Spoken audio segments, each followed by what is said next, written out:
What is good, everybody, man? Welcome into the Bluebloods official podcast of FCS Football Central on SI. I'm your host, Zach McKinnell, joined as always by my co host, Coach Leroy Frederick. Coach is going to be in Atlanta this weekend for the game. Sadly, man, I won't be able to be there this year. It's funny, man. It's like I show up, you can't be there. You show up, or I show up, you can't be there, vice versa. So, oh man, I'm looking forward to this weekend, Coach. I know there's been a lot of talk about this the just the I guess stuff around the game, coach, attendance, TV ratings, all that, man. I don't care. Like the more I dive into this matchup, the more excited I get, man. Me and Timothy previewed it a little bit on last night's episode. We went into all the quarterfinal games this weekend for FCS and the Celebration Bowl. Coach, I mentioned it earlier. Timothy was on point last week. He Man, predicted a 2-point win for PV crazy. and nailed it. Coach, he went South Carolina State in this one. He's sticking with the MEAC champs. He thinks Chinnis Berry gets it done. So Timothy's riding with the Bulldogs. We'll give our predictions at the end. But coach, you excited for this weekend in Atlanta, man? And how we feeling? Man, I'm excited. Like you said, it's just crazy. I finally get the opportunity to get there, and then you can't get there. So, long as one of the Blue Bloods is there, man, we're there. Excited about it, but then also know that this basically closes out the HBCU football season for 2025. Makes me a little sad, but excited about it in the moment. Uh, Ready for it to get here, man. Ready to go. Yeah, man. Listen, if I would say this, if you haven't been to the Celebration Bowl yet, it's a must see event. And like if you haven't been and experienced the whole week, I would really, really suggest you do so, man, because it is. I had a blast last year, man, down there for Jackson, South Carolina State. And I'm assuming it's going to be the same thing this weekend, Coach. And I want to get right into this because on one side, and I want to kind of like set the stage here a bit, Coach. On one side, it's the obvious, right? The obvious surprise here: Prairie View winning the first SWAC championship since what 2009, making the first Celebration Bowl appearance. First year head coach Tremaine Jackson lived up on all the preseason promises. He was singing about it in every interview. He was saying this was the goal, coach. He was like, man, we're not here to do anything but win the HBCU National Championship, win the Celebration Bowl. He said we're going to do it year one. We don't. This ain't a rebuild. We're just going to come in and do what we're supposed to do. And coach, they're here now. They're in Atlanta with a chance to win it all. But on the flip side, I don't think Chinnis Berry and the staff, and me and you have talked about it a little bit, have gotten enough credit for exactly what they've done with this roster. This defense coach returned like two starters and they flip it offensively. New quarterback coming in. You've had Stubblefield, who started a few games, but he ends up getting beat out by Billy Atkins coming in from James Madison. You got a reloaded wide receiver. Running back, you have a little bit of continuity, but none of those guys were the dude. Offensive line had to be rebuilt. Coach, it doesn't matter. We go to both these teams lose a game questionable early. I talked about that UTRGV for PV. That aged actually really well with UTRGV being a pretty good team. On the other side, Charleston Southern, a head scratching loss, right, for South Carolina State. They end up having like their best season in a while, winning 5 games this year. So both those losses don't look as bad now. I still think it's remarkable that both these teams are here. I know South Carolina State was voted preseason favorite coach by the SIDs. Nobody was picking them to go back to Atlanta. It was all about Central, all about Norfolk, all about Delaware State. All the hype was everywhere else other than Orangeburg. Man, Chinnis Berry runs through the conference again. Hasn't lost a conference game in 4 years, 2 straight years at South Carolina State. Coach, what's your initial impressions, man, on what these two coaching staffs have done to get their teams here to Atlanta for the HBCU National Championship? I think they're the polar opposite. One told you and continued to tell you what they were going to do. The other one, oddly enough, just quietly went about business. And before you know it, boom, here they are in your face, and they're right back in Atlanta. Uh, Same tough minded type programs, just went about it a little differently on saying what they were going to do to get here. Yeah, Chinnis it's funny. If you talk to Chinnis off camera, he ain't shy about his expectations for the program. But he's not as upfront about it, I think, No, not. than Tremaine. Tremaine will, even if you don't ask, Tremaine's going to let you know exactly what he's going to do. Man, shout out to everyone in the chat. Paris, G Boom, Timona, she loves the but yeah, like Paris said, people doubted South Carolina State a lot, and I don't think it was it's hard sometimes to project, right, coach, when you have that much turnover, especially when you had the 2 popular picks, which I think people just kinda rode with because of the celebrity hire route, but also too, I mean, you look at what Central was bringing back. They had a ton of returning talent. They were 1 game away last year. Man, that just football knowledge-wise, you're like, "Man, that team should be the favorite." And then you look at what South Carolina State did. And I think these 2 teams took a very similar path, coach, where early in the season, you saw some quarterback rotation a little bit, right? Cam Peters and what was it, Tevin Carter saw some time. Billy Atkins, Stubblefield saw some times in different games. But these teams, coach, have found their identity, and I think they just get better and better and better each week. And I do think something has to be said when you look at week 1 for both these teams and look at where they were in the last game they each played, man, it's like a light year improvement for both these teams. They consistently just took small steps forward. And I do think that's hard to do as a coaching staff is where you never really kind of get because when you start stringing together wins, it's hard to keep the guys kind of locked into improving. They found a way to improve week in and week out. But for Tremaine, you would expect that, right, with the big transfer portal class. I really do think it speaks a lot on Chinnis Berry and the staff for some of the young guys that they've had step up in key moments throughout the year. Yeah, and again, like I said, these programs, the more you look at them, really favor each other, so to speak, with the way they kind of did their roster reconstructing, just the mindset of how you want to put it.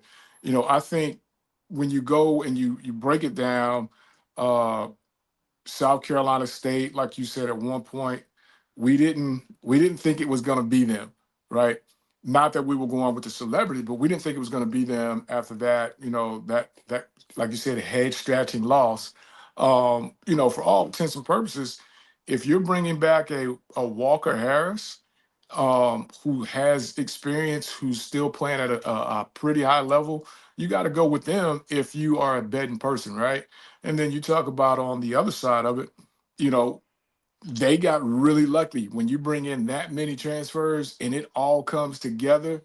Uh, of course, you got to have a little luck. You got to have a couple bounces go your way in order to win a championship. But when you bring in 70 plus new guys, I don't care if they were in your Division II program, in the whatever program, they weren't there.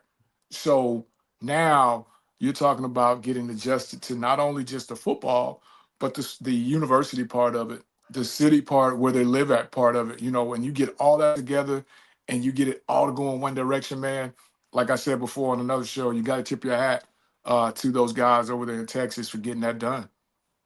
Do you think, and this is the last kind of general storyline question, I really want to kind of get into this game. Do you think Chinnis gets a bit overlooked with what he did with South Carolina State? And let me add some perspective to why I'm asking this, right? Because initially you probably think probably not, right? I mean, he's MEAC Coach of the Year twice, like he's been getting a bunch of hype, but Coach, people just kind of assume because this team won the Celebration Bowl in 2021 with Buddy Pugh that he had nothing to do when he got here, right? There were some people last year that said he got handed a championship culture. Coach, I just want to remind people this was a 3-win team the year Five, before two, he got there. five, Remember two. that South Carolina State team in the SWAC MEAC Challenge got killed by Jackson State. It was a blowout. And then all year, man, that team had nothing. And so I don't know if Chinnis gets enough credit because people just look at Buddy Pugh and they look at some of the talent that he was able to retain and maybe get more out of. But coach, they had a terrible season the year before he got there. He takes that roster and goes to the Celebration Bowl last year. Why do you think Chinnis doesn't get credit for that? And people just kind of assume like he was going to step in and be able to win immediately because it was Buddy's recruits. I think he doesn't get enough credit for that because now is he a shy, hide from the mic? No, but I think each year that he's actually been there, there's been something in the conference to overshadow, right? Norfolk, Delaware State overshadowing him. And then you talk about the year before that, I think with Coach Scott and his crew. on that move, because you remember now they made some shocking moves with those wins. Who they blow at home, was that Central, or went on the road and blew them out, Yeah. to end up meeting fam there. And then I think, again, when you hire Michael Vick and you hire Deshaun Jackson, and that buzz creates and just becomes this big snowball all the way through, you tend to forget about coach, and then when you look up, you're like, oh my goodness, he's one win away from being back there, and then boom, he beats one of those guys, and now he's back and he's getting his accolades. But I just think they went to work, man, quietly. They went to work. They let those targets be put on those other teams' back, and they just went to work, picked them off one by one. Coach, man, me and Timothy were really excited last night talking about this game, and because I do think stylistically, I think this is a more intriguing matchup than even when Jackson State was the favorite to get here.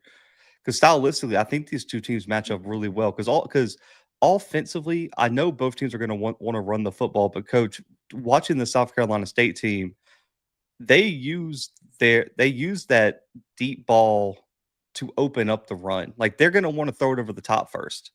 And they got some elite wide receivers, coach.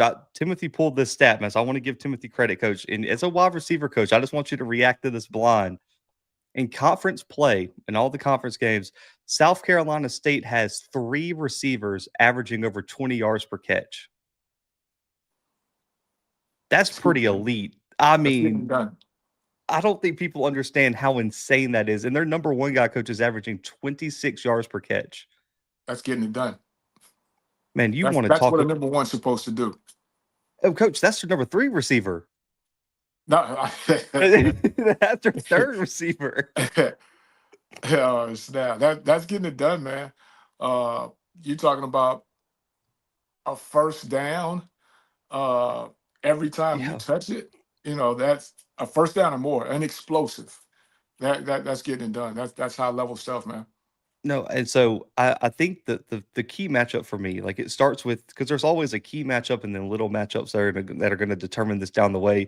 Coach, this game to me really comes down to can South Carolina State get over the top on this PV defense? Because that's one place where PV's been really, really good is not allowing explosives over the top.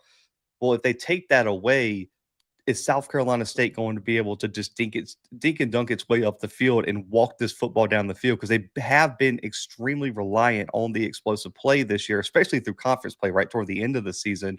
And a lot of that has to do with how well Billy Atkins has been playing. He's really been dialed in these past few weeks. Coach, if I'm very, very curious to see how PV tries to probably put a lid on this offense because they're going to try to take the top off. And my worry here is one, if they get the deep pass going, man, that's going to put so much pressure on PV's offense, which is not as explosive as South Carolina State's. And it just puts a ton of pressure on your offense to have these long drives. And you got to score touchdowns on the end of every drive, coach. If they're getting explosives, getting these 3-4 play touchdowns, it just puts you in a really, really bad spot. But then on the flip side, if you're able to put the lid on this offense, man, how much trust do you have in South Carolina State's ability to run the football consistently? That's the other like smaller key matchup. So, coach, you've played against PV. You probably watched a ton of South Carolina State. You haven't got to play them, but I mean, do you have confidence that South Carolina State's going to be able to get over the top on this defense? I don't think I don't think it'll be over the top, B. I think the key will be, can they be patient enough until they can get over the top? Just because specifically of what PV does with that 3 high roof, um, trying to take that away. Will they be able to be patient enough to do that? To me, is the question. And then I'll flip it back to you. Uh, can South Carolina State make PV one dimensional, meaning take away that ground game, take away the quarterback in the ground game, and now make them one dimensional? And we know who they want to push the ball to. That young man is over 1,000 yards. Yep. Uh, can South Carolina State make them one dimensional? If they can, I think they have a pretty good matchup. Now it'll be interesting to see if they're going to travel that corner with that kid, or if they're just going to play, right, left, and take their chances. But that to me will be the key for South Carolina State. Can you make PV one dimensional? Yeah, and you talk about that. That's kind of the X factor. There is I don't think PV in FCS play, right? Because I don't remember what was their FBS game, right? So this might be the best corner they've seen all year in Gerard Washington, man. This kid is, man, he's elite. 2 interceptions, 20 pass breakups, just won the Aeneas Williams Award for the best defensive back in HBCU football. Probably going to Okay. be in probably going to be an FCS All American. I don't remember if he was a Buck Buchanan finalist, but I know he was MEAC Defensive Player of the Year, if I'm not mistaken. And if he wasn't, that was robbery. But it could have went to Luntz. I don't remember who won it.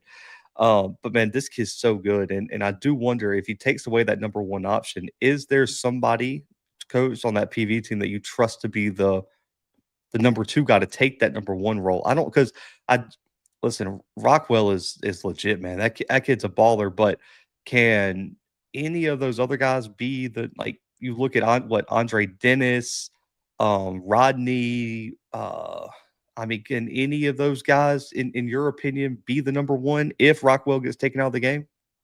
I don't know, B, because they haven't had to do that. And now you're talking about the biggest game of the year, having to come up with not one or two passes here or there, but consistently coming up with the big play. Uh, I don't know. You like to think that those guys have been there all year preparing for that moment, but that's a tough. Those lights are really bright, man, really bright when you're talking about the national championship game. So we'll see. Coach, I was looking here. Rockwell has had 4 or more catches in every single game but 2 this year. One of them, he only played a half, and I think that was Lincoln, and then the other one was Grambling. He had 1 catch in that game. Those are the only 2 games where he didn't have 4 or more catches. That's tough. So, this is a big matchup, man. Washington versus Rockwell is gonna be a huge matchup, but then also, like you mentioned, on the flip side, right? Because we're talking about South Carolina State's ability to get up over the top, or find a way to get the deep ball going. They got to find a way to stop PV's rushing attack. Because if they Got get it going downhill, whether it's Bingman in the running backs, or whether it's Peters like we saw last week, you got to take that away, because Coach, South Carolina State is a team that is going to find, like, they're going to wear you down and then hit explosive plays. PV's more of the team that, Coach, man, you're going to have a 16 play, 78-yard drive that takes off 6 minutes off the clock. They're that type of attack. I don't know if they're definitely not as explosive as as a South Carolina State team. But the one concern I do have is I think Jackson's rushing defense was okay, where they did take away the running backs for the most part. Bingman and those guys didn't do a ton, but it was Peters with that QB power action and everything that got it going. I'll be very curious to see how South Carolina State plans to stop this rushing attack, because it's going to be Bingman, it's going to be McDowell, it's going to be Peters in the +1 run game. How do you counteract that? I think Coach O has one thing in his back pocket that I don't think Jackson had last week, and that's like you just said, the corner. Being able to have him and trust him to take away their one deal, I think is going to allow him to maybe put someone closer to the box. Uh, we don't have to worry about that as long as our corner can handle their number one, and then we've got enough guys back there on the back end that can make plays to handle their two, their three, and now we got a chance to really spy the quarterback. We got a chance to really put someone close to the box to shut him off. So I think that's going to be a deal of where if they can do that early and get away with just having that one-on-one matchup outside, I think that'll be to their advantage in stopping that run game +1 with the quarterback. The interesting thing, and I was looking here just to make sure I had the numbers right. PV this season going into the SWAC championship was very efficient, coach, in the red zone, scoring a ton of touchdowns. Like, their touchdown rate was, like, I think 70 something percent. Hmm. In the SWAC championship, coach, they really struggled to score touchdowns in the red zone. The concern I have is in conference play, coach. South Carolina State, I couldn't believe this. I had to triple check it. 28.6% red zone touchdown rate allowed for their defense. Let's get it That done. is unbelievable, man. And the one concern I have is with how explosive that offense is if PV settling for field goals when they get into scoring position, you're really, really putting a ton of pressure on your defense, man, to not allow touchdowns against a really explosive and a really, really talented offense. And that's the one area that I'm actually think that South Carolina State may have a really big advantage. That and then like you said, they got to score down there touchdowns, and they can't turn it over. They turned it over enough times last week to be sitting there saying what could have been had Jackson been able to get just a little bit going offensively. Again, you can't turn it over 3 times in a championship game and expect to win uh, versus anybody. So if they can't score or they're scoring field goals and they turn it over, it could be a pretty long day for them because the clock's going to keep moving, and how both of those offenses are. You look up and then you got 2 possessions in the fourth quarter. It's going to be tough to come back if you're down 3 scores and you only get 2 possessions. Especially given that South Carolina State led the MEAC in interceptions in conference play, 8 in 5 games. They were able to really they were able to really put some quarterbacks in some bad positions. Now, I will say this, I would say take the stats in this one a little bit. You got to add some context to them. And I think that's why I spent a lot of time watching a bunch of games from both these teams, coach, going back and watching because I know people have been talking about South Carolina State's rushing defense, I think ranked 5th in conference play, but coach, they gave up like 400 plus yards to Delaware State. Who And I ran think, versus everybody? yeah, who was an elite offensive attack. If I go back and look, I'm gonna double check here, but I, I'm pretty sure only one other conference opponent ran for over 100 yards on them. So their rushing defense has been, I would say, fairly decent most of the year. It was just, man, you went up against a literal elite attack against Delaware State. And plus, if you remember in that game, Delaware State threw for what, like 20 yards in that? Like they had nothing in terms of the air. And I think they threw They 4 wanted. interceptions They in that wanted to. game. Yeah. Yeah, So yeah. I don't, and listen, I think PV runs the ball really well. PV doesn't run the ball as well as Delaware State, nor in the same, No, no, no, no. with the same approach, right? It's a very, very different scheme. And a different guy you're handling it to. That kid at Dell State was a difference. Yeah, a different guy. Different guy. A 1,000% there. And I will say this in terms of defensive line, I do think South Carolina State has some guys that could potentially get after Peters. You look at Michael Lunds, and they got what Barker in there, defensive tackle. Also, Kavon Chisholm, who was a freshman All American for us, coach, 10 and a half tackles for loss, 4.5 sacks, really, really good on the interior. So I'm very curious to see who, if they're able to go heads up against a really, really good offensive line for PV, who coach coming into the game has not allowed sacks at a higher rate. Like throughout conference play, which is 9 games in the SWAC, 0.4 sacks per game allowed, coach, first among all teams. I think they've only allowed 8 total sacks the entire season. It's a big part of South Carolina State's defense to get after the quarterback. Who's going to win that matchup? Because Jackson had nothing in terms of a pass rush this past weekend, and that was also a really good pass rush. I think South Carolina State's is probably a little bit better than Jackson's in terms of individual talent. It'll be very interesting to see if they can force Peters to be uncomfortable in the pocket at all. And that's the thing. I think they've got some guys, and you just hit one of them, which I think is going to be very big. Because that kid, what I think he has close to, and you can check it, ML for South Carolina State, that's his initials, has close to 10 sacks this Hmm. year by himself. So that to me tells me that he's doing some things, that you're going to probably have to pay attention to on third downs if you don't get the sticks where you need to. And I think that the thing that happened last week for PV when they got to those third downs, and I think, man, you kind of talked about it, a lot of those third and mediums, third and longs, I don't want to use the word give up, but I think a lot of those was just to end it with a punt. But then the quarterback pulls a draw, third and 12, he gets 14. Third and 8, he gets 12. Third and 7, he gets, 10. So it would be interesting to see how Coach Odaffer handles third and medium, third and longs uh, when it does, present itself for PV.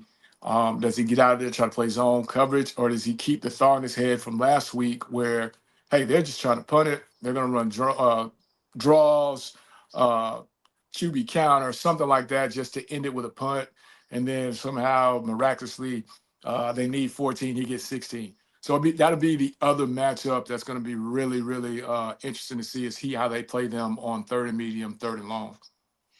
I don't remember if we talked about it, Coach, because I don't know. Did you get to watch the press conferences before the game at No, all? no, I didn't. So, well, that actually might have been on Scotty's channel because he had Coach Tremaine Jackson on for recapping the SWAC championship, and Tremaine said this. He was like, "Man, we because obviously this is his first year in the SWAC." He was saying that, man, we've really got to adjust the schedule. He was like, "Man, the fact that they haven't played in 3 weeks," and he was like, "Man, We ain't doing well, no, no, that. no, no, no." So this is what he was saying. More so, he said it's not really the break. He said, "Bro, if this is going to be the national championship game." For HBCUs, he goes, "How are we playing in a national championship game before the D2 national championship game?" He said, "Yeah, he was like the positioning of it devalues it." He said, like pretty much it's like he was like, "We got to push it back so we could be with all the other national championship games." Blue, don't fall for the setup. Don't fall for the You setup. know what's interesting? I don't think that should be an excuse, right? Because for me, like if I'm building my team, let me have the bye week of the Bayou Classic, play in a SWAC championship game. As long as we don't suffer any serious injuries, I'd rather play the next week for the Celebration Bowl. We're hot. I want to keep going. Bro, I hate the 3 week break. I think the MEAC has got to find a way not to have a 3 week break. Like we got to find a way to play some games, but 3 weeks is too long to be just sitting there. Yeah, I don't. As a coach, if I don't want anything longer than a week, that's it. Especially if we're playing good ball, I don't want anything longer than a week. And then I say, to you, don't fall for it. You know how this argument comes every week, every year. Something happens, they don't win it. They point back to the fact that South Carolina State had 3 weeks to get ready. South Carolina State doesn't win it. They point to the fact that they had 3 weeks. They're rusty. You know, nah, let's not fall for it. Not on this channel, Yeah. D. We're not Yeah. falling for it. We're not falling for it. And listen, my guy D said, yeah, like the beginning of the statement, he said it was unfair, but then he pivoted and was saying, it shouldn't be before the D2 national championship, and that's fine, whatever. But I will say this: I think he has the advantage this weekend. He's playing the best, and he's going to be consistently playing. So there's no breaks. Your quarterback is still on top of the world from what he just did, still feeling great. Um, you know, to me, you want to go play right now because if you have another week of him hearing how good he is, he might turn into all of a sudden wanting to be a pocket guy and not wanting to run the ball. And now when you got those runs, he's not running the same or vice versa. So, to me, I think that the swag has the best setup for that. Now, if you have just a gazillion injuries, I understand, you want the time to heal up, but that's just Yeah. not how it goes. But if you got a gazillion injuries, I mean, what's the chances that you're in that game anyway, if they were important injuries? Yeah, probably, and also too, if I remember right, I don't think PV had uh, any big injuries that I remember. But I mean, listen, they've been really good against the run. They've been so good against the pass. Coach, I asked Timothy this last night. They've only allowed one team to throw for over 180 yards on them this year. It was UTRGV in week 2. Bro, that is Crazy. elite. Like, and what's crazy is, Coach, you were on the staff of the team that has thrown for the second most yards on them. Alcorn went for 176 through the air. That's the second most yards that have been thrown on PV all year. And you got a team that's used to throwing, Coach, 250 plus this weekend against with South Carolina State. Man, something's got to give there. Like that, Can they be patient? That's what's going to give. Can they be patient?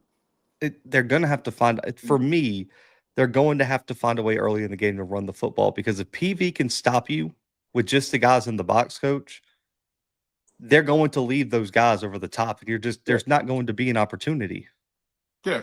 that they're not gonna have to get involved in the run game, and that's the key thing in this game is and you hit it. Can South Carolina State generate enough run game to get that middle guy coming down, having to run those alleys, to get them to have to get those backers a little closer to the box? Can they generate just enough to make that happen? Is going to be the question. Well, man, we're gonna see. I'm so excited for this one, Coach. Let me ask you this, and I think we had a conversation last time about this. If you had to pick, which team do you feel most confident in running the football this weekend? Like, which team has the best chance to establish to run this weekend? Is it PV, or do you think South Carolina State can get something going? I think it's PV. Just because of what you said this earlier in the show. They do theirs opposite. They want to throw it to run it. Um, and I don't know if you're going to be able to throw it the way they want to throw it early to be able to get your run game off. So I think it's part of what PV does naturally. So I think they'll be the ones to be able to get it off the easiest. Yeah, I just think it's the +1 run game for them, gives them a really big advantage. Because listen, I don't think Atkins is slow by any means. Like, I mean, if he needs to go make a play, he can, but he's not the same type of threat with his legs that a Cam Peters is. No, no. And I Eh, don't think he wants to be. no, definitely not. And the other thing too, and you mentioned turnovers, as much as Atkins has to avoid having turnovers, man, so does Peters. And I thought Peters has been good all year. I think that some of his stats are a little bit skewed because he had the 4 picks against Bama State, but he's been really good about keep in terms of turnovers. He's been really good at taking care of the football. Last week had the pick, and then he had the fumble going into the end zone. Mhm. But again, I loved what Tremaine said about that, coach. I think it was Scotty asked him about that play. He said, "Man, that's on me." He said, "I told my team that's a coaching failure on my part," because he said I didn't explain to him the position we were in. He was like, "I don't even know if he knows all he needed was a yard to get the first down." He said, "It should have been it's on me for not coaching him better in that situation." And I thought that was a really, really good answer. He's because he was asked about what he told Cam after he fumbled it. Man, I'm really, really interested to see how locked in, because I think Cam Peters, coach, because Andrew's been hurt since that Bama State game, he's been playing like the best quarterback in the SWAC. I He's give you been that. dialed in. I mean, I he give you has that. been dialed in, and I think Lionel can tell you because it was a while ago because he signed with PV in the last staff. He came out of JUCO, coach, and I remember telling people like I thought this kid had the potential. It was just the last staff. I think he got banged up, and the last staff really couldn't get his full potential out of him. Man, he has shined this year, and I'm so impressed with what he's done this year in terms of his development. Coach, let me ask you this: which coaching staff do you think has the advantage here? I think South Carolina State, just because they've done it on this stage before, and I know people are saying a Division II deal, but you got to remember, uh, Coach did something unbelievable at the Division II. He was as well. I don't think he lost a conference game there in 2 years or whatever. So he constantly made the playoffs with the squad. He's been here in this game. Um, you know, let's not forget he was the offensive coordinator at Southern. They played in championship games. I want to say every year he was there, Yeah. except for two, I think, something like that. Maybe their first two. Um, and all those guys have kind of been with him throughout. So I give the nod to South Carolina State. Mm. Yeah, I think for Celebration Bowl, maybe. Like, the only caveat I'll offer you, and I offered this last week too, Tremaine reached a higher level in Division II than Chinnis in terms of making the run to the national championship. He got to the quarters the year before. The also too is offensive coordinator was the offensive coordinator for Sam Houston State when they won the national championship in the COVID year against South Dakota State. Now, I think these staffs are right, like, are neck and neck. I think it could be a push. I do think the one advantage South Carolina State may have is they've been in this scenario before where they know what it's like to sit for 3 weeks. They know what it's going to be like getting off that bus on Saturday morning in Atlanta in this stadium, in this game. I think like D said, if everything was equal, maybe it would be PV. I do think South Carolina State has the slight advantage because they've been in this particular game. But like Lionel said, you look at PV's staff coach, my God, man. Like, and again, this goes back to our first conversation. I don't know how many people here were tuned in when we first started this. This goes to how you build your staff. And Tremaine surrounded himself with guys who knows what it's like to win championships. And I really do think when you look at the OC, you look at some of the guys he brought with him, and these are guys that have been in national championships and have won national championships. And I do think that has to play a factor here. And so I don't think PV is going to be shook with the moment, like bro, because they have taken on and you, coach. I'll let you speak about this as a guy that's been in the collar shirt with the headset on. You just see teams sometimes take the personality of their head coach. Coach, I don't know if you saw there was a video before the SWAC championship when they're coming out the tunnel. You've come out of that tunnel in Jackson before. Coach Tremaine's sitting there, arms crossed. Don't like he doesn't look like he has a stress in the world, man. And PV came out and played like it. It's just a quiet, confident aggression that they play with. I mean, I think this team has just taken that personality from him. And that's what you want, man.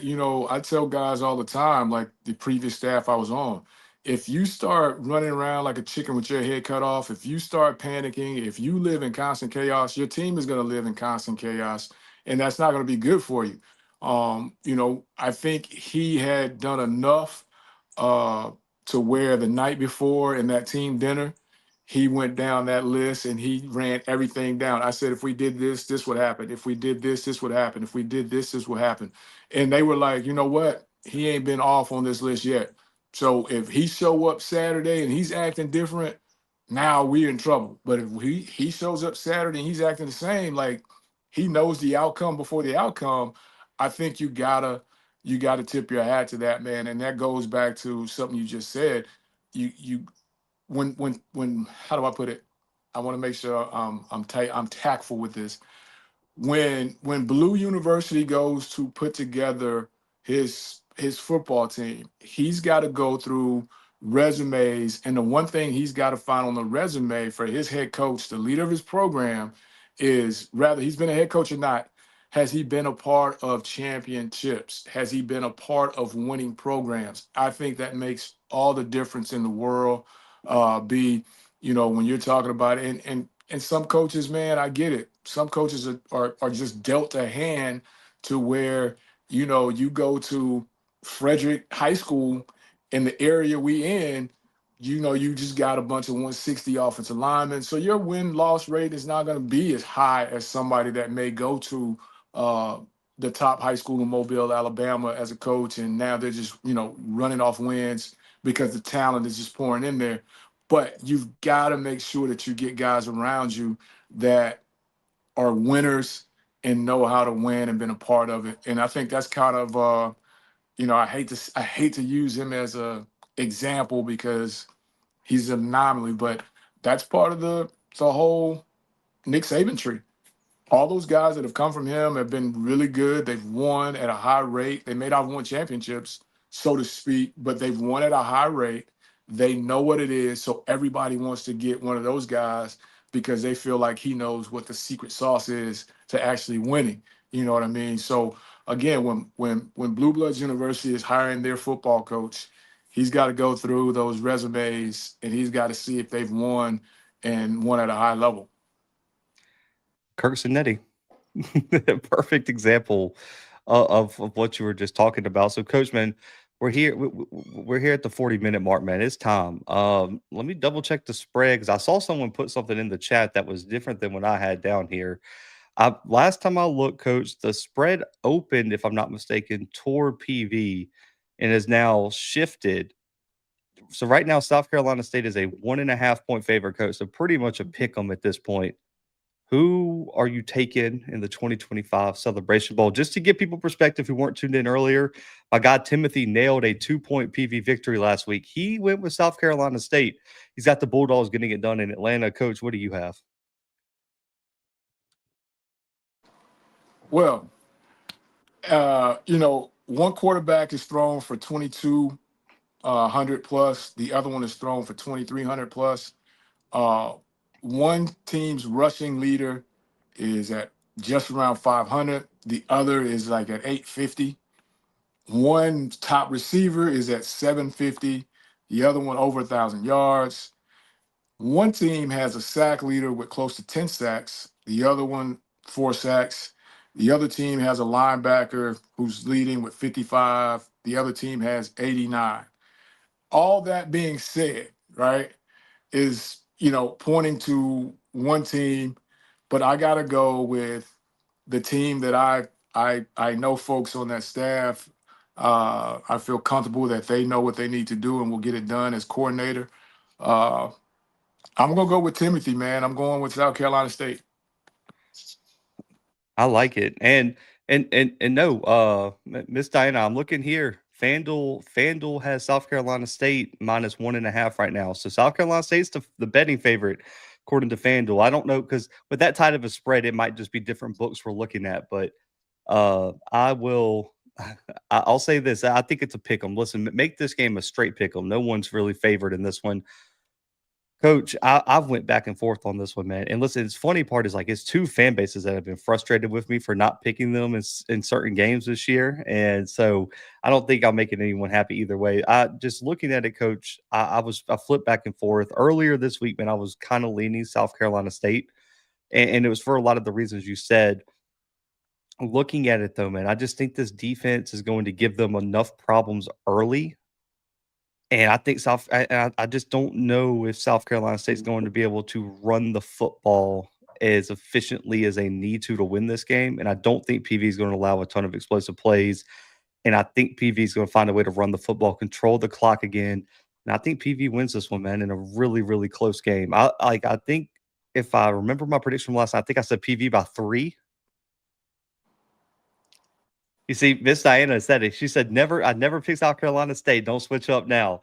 So I'm sticking with my PV pick, man. But no, I mean, listen, I think this game, coach, is going to be. I would be shocked if this game was over 7 point difference.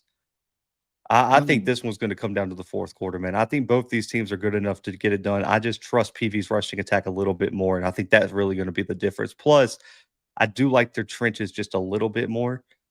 And one concern I have though, like and I talked about this earlier, coach, is man, if South Carolina State finds a way to get some explosive over the top, man, it's gonna be a long day.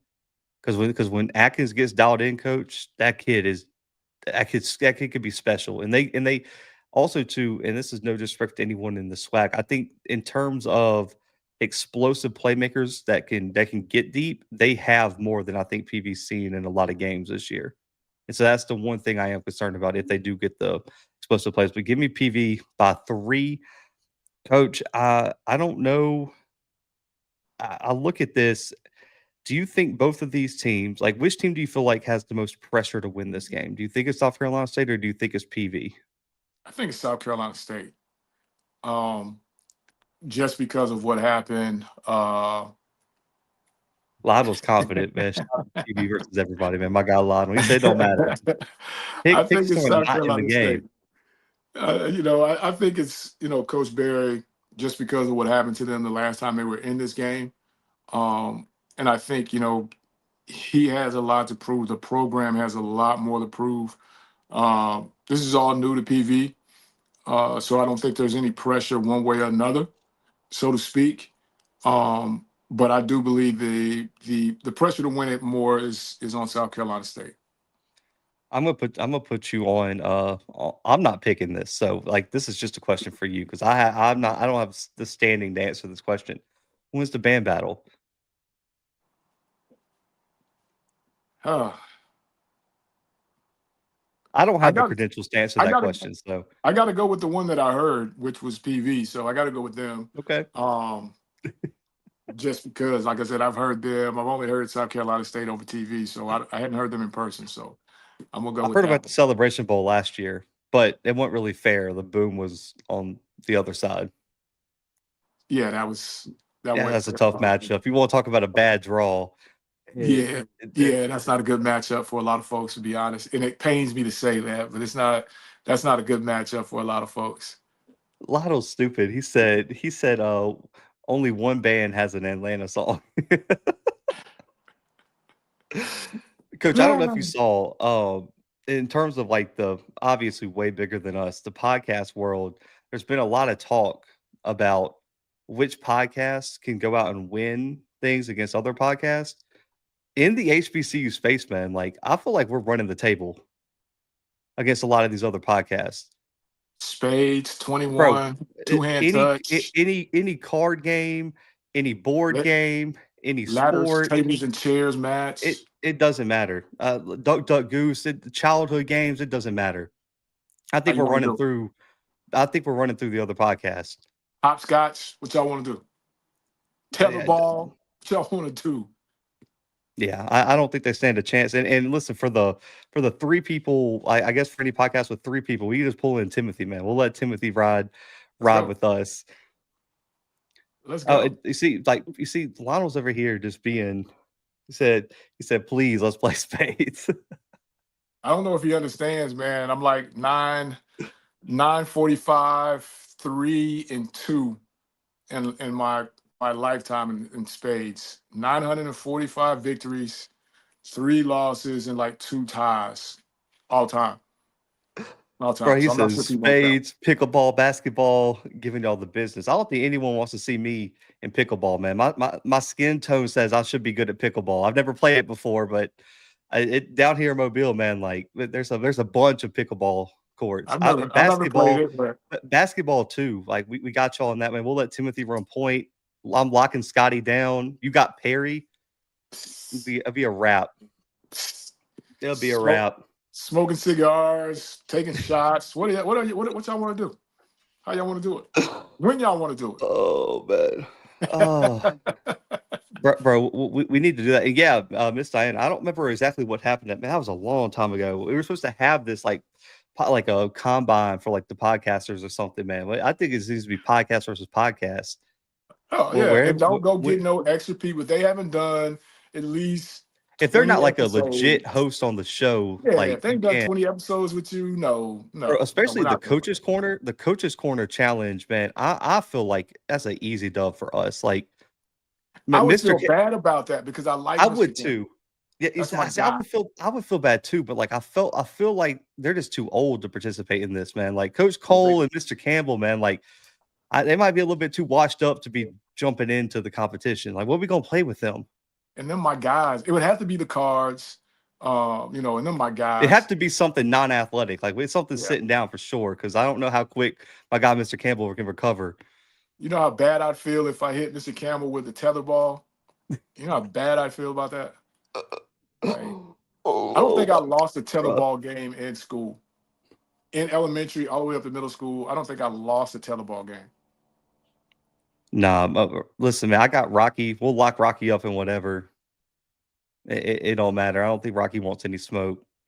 I mean, listen, we can do ultimate frisbee, like man, whatever y'all want to do, man. Soccer, it just Golf, name the sport. frisbee Tennis, golf. oh, bro, y'all, no one wants to see us in golf.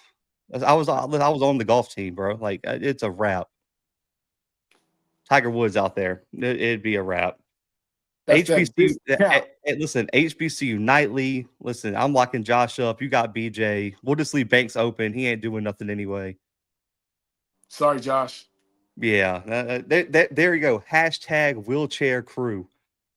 Wheelchair crew is the other coach's corner. Hashtag nursing home over there. Hashtag nursing home.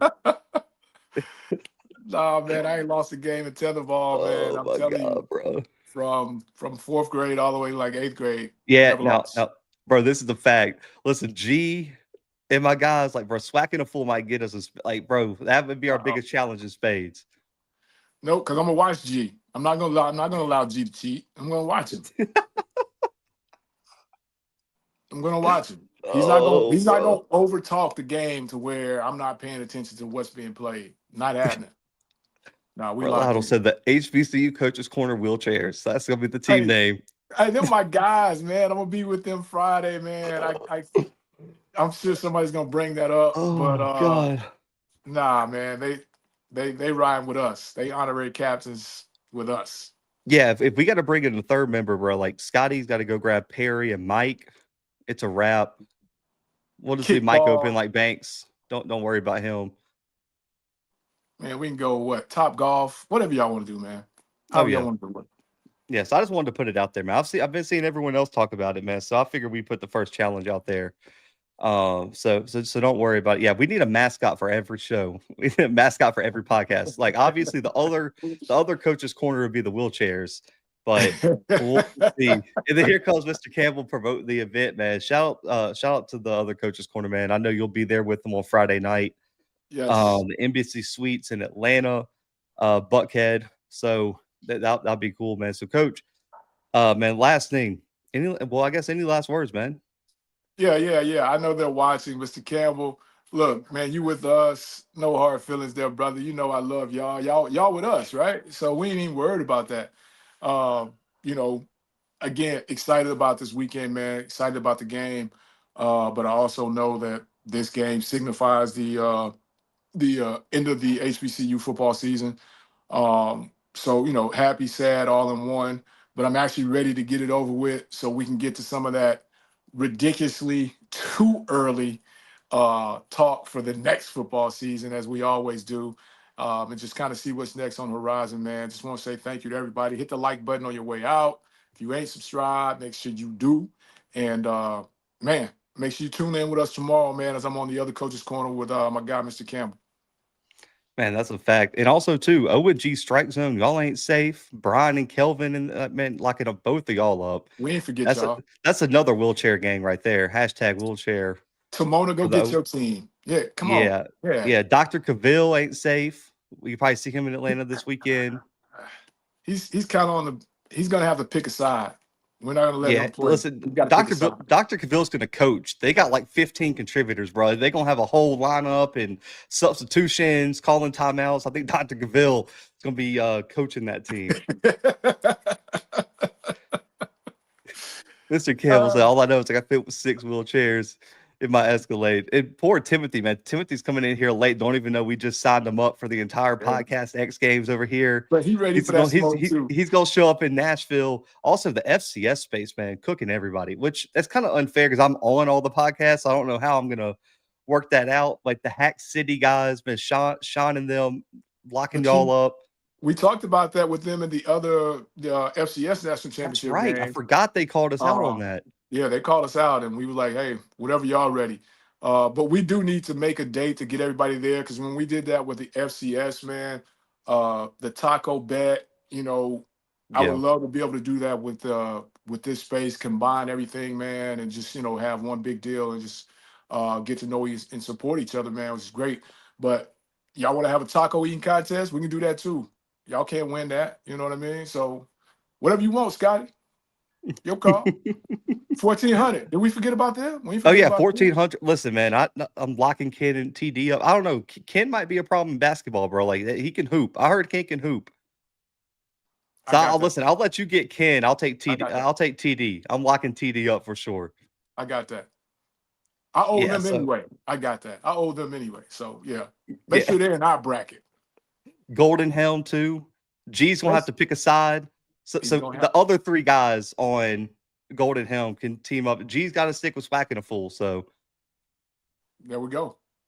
I like it, man. But guys, man, we appreciate y'all tuning in, man. We had a real good preview of the Celebration Ball early, man. I just wanted to end the show with a little bit of lighthearted humor there, man. Shout out to all the other podcasts in the space, FCS and HBC, man. Y'all keep doing what y'all doing. I think this whole space continues to grow, continues to get better, especially as we all push each other to be better in this space, man. But for Coach Fred, who'll be in Atlanta, man, y'all make sure to say what's up to my guy, man. Make sure he feels that love out there in Atlanta. For myself, the Bluebloods FCS Football Central on SI, we out for right now.